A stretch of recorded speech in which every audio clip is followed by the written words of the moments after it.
আমি তুতুল ভট্টাচার্য, তোমাদের সবাইকে আমার এই চ্যানেলে অনেক অনেক ওয়েলকাম। এই শীতের সময় কিন্তু আমরা বিভিন্ন ধরনের বিভিন্ন রকমের গাঁদা গাছ আমরা প্রত্যেকের বাড়িতে লাগিয়ে থাকি। এই সব গাছ যেমন কম পরিচর্যায় কম কেয়ারে সুন্দরভাবে বেড়ে ওঠে, তেমনই যদি একবার যদি কোনো রকমের রোগ বা কীটপতঙ্গ লেগে যায় তাহলে এই গাছকে নষ্ট করতে বেশিক্ষণ সময় লাগে না। আমার প্রতিটা গাছ খুব হেলদি রয়েছে, ছোট ছোট গাছেই গাছ ভর্তি ফুল ও কুঁড়িতে ভরে রয়েছে। প্রতিটা গাছ আমি কিভাবে রোগমুক্ত বা কীটপতঙ্গ মুক্ত রাখি সেটাই আজকে তোমাদের সাথে শেয়ার করব।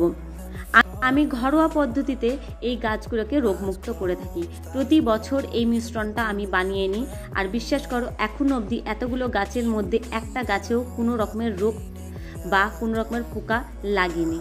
চলো তাহলে দেখে নিই আমরা এই মিশ্রণটাকে কিভাবে বানাই। এই মিশ্রণের জন্য বাইরের কোনো রকমের কিনা জিনিস তোমার লাগবে না, একদমই ঘরে বিনামূল্যে তুমি জিনিসটাকে বানিয়ে নিতে পারবে। নিম পাতা নিয়ে নাও, তুলসী পাতা নিয়ে নাও, দুটোকে ভালোর মধ্যে মিক্সির মধ্যে পেস্ট করে নাও। আশা করি যারা গাছ ভালোবাসে এইটুকুনি খাটুনি তারা করতে পারবে, আর যেখানে একদমই বিনা পয়সায় তুমি একটা কীটনাশক পেয়ে যাচ্ছ।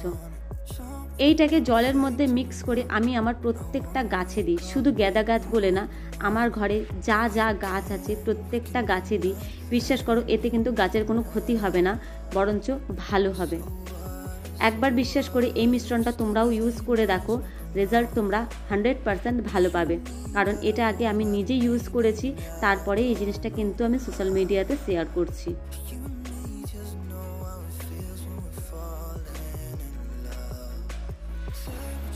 আমার প্রত্যেকটা ফুল দেখে নাও কত সুন্দর রয়েছে, দেখেই যেন চোখ জুড়িয়ে যায়। সবাই চায় সবার গাছে যেন এমন ফুল থাকে, আমিও চাই প্রত্যেকের গাছ যেন এমন গাছে পুরো ভরে থাকে। এই পাশটা কেন ফাঁকা লাগছে জানো?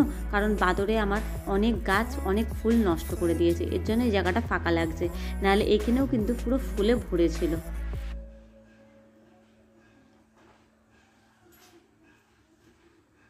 আর আমি শুনেছি ইনকা গাঁদা থেকে নাকি চারা তৈরি করা যায় না। আমি কিন্তু ইনকা গাঁদা থেকে চারা তৈরি করেছি। এইটা কিন্তু ইনকা গাঁদার থেকেই কাটিং করে নেওয়া একটা চারা। দেখো কত সুন্দর হয়েছে আর কতগুলো কুড়িয়ে এসছে।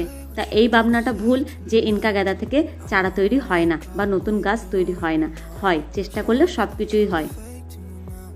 আজকের মতন এইটুকুনি, আবার দেখা হচ্ছে অন্য কোনো ভিডিওতে। সবাই ভালো থেকো, টাটা।